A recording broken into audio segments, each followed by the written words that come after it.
Ashby Computers and Graphics Limited isn't a name that inspires awe.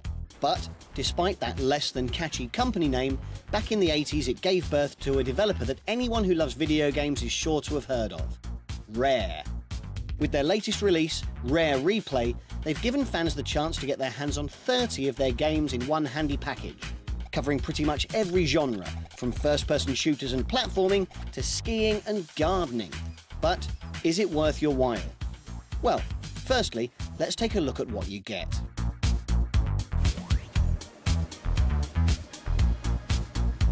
From the pre-Rare Ultimate Play the Game era, we have 7 Spectrum titles: Jetpack, Lunar Jetman, Attic Attack, Sabre Wolf, Underworld, Nightlaw and Gunfright. From immediately after their rebrand to Rare, we get NES classics Slalom, RC Pro-Am 1 and 2, Cobra Triangle, Snake Rattle and Roll, Solar Jetman, Digger T-Rock and Battletoads, plus the 1994 Battletoads arcade game. Next, from what many consider Rare's golden age on the N64, we get Killer Instinct Gold, Blast Corps, Banjo-Kazooie and its sequel Banjo-Tooie, Jet Force Gemini, Perfect Dark and Conker's Bad Fur Day. And from the period after their buyout by Microsoft, we get Grabbed by the Ghoulies, Cameo, Perfect Dark Zero, Viva Pinata, Jetpack Refueled, Viva Pinata sequel Trouble in Paradise, and the latest instalment of the Banjo-Kazooie franchise, Nuts and Bolts. Whew, that's not bad. Oh, just what I needed. There's some notable omissions though, mostly due to licensing issues. The NES's Marble Madness, the SNES's Donkey Kong Country Trilogy, the GameCube's Star Fox Adventures and, of course, the N64's GoldenEye 007. Whilst we would have loved to have seen these titles included too, it seems unfair to judge this compilation based on their entirely reasonable absences. Anyway, there's more than enough vintage gaming here to justify the price tag. We particularly enjoyed Conker's Bad Fur Day, a title many missed the first time round, the elegant retro gameplay of Cobra Triangle, and the old-school gameplay of Grabbed by the Ghoulies.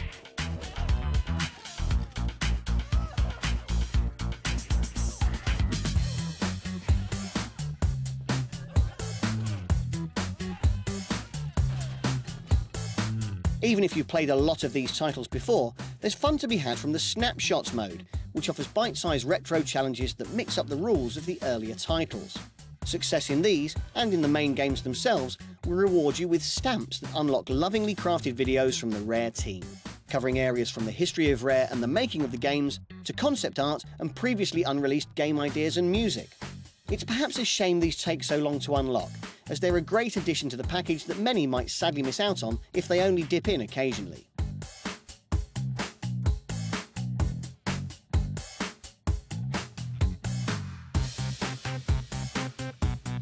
With the older games in the compilation, there's a few nice touches added to satisfy the modern gamer.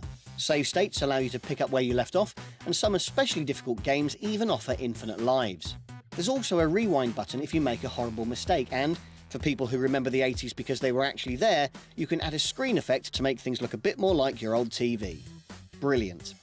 The N64 games even upscale the rendered objects where possible too, which makes everything seem a little bit crisper, though you'll still have to look at low-resolution textures on a lot of in-game surfaces.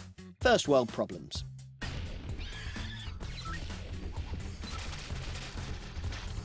Of course, it would take far too long to cover all the included games individually here, but it's safe to say that, whatever your preference, there's more than enough to make this a worthwhile purchase. Few developers survive as long as Rare has, and most of those that have would struggle to release a compilation with so many enjoyable titles, given the omissions they've had to make. Whether you want to revisit the 8-bit era or catch up on more recent Xbox titles you missed the first time round, Rare Replay gives you far more than your money's worth.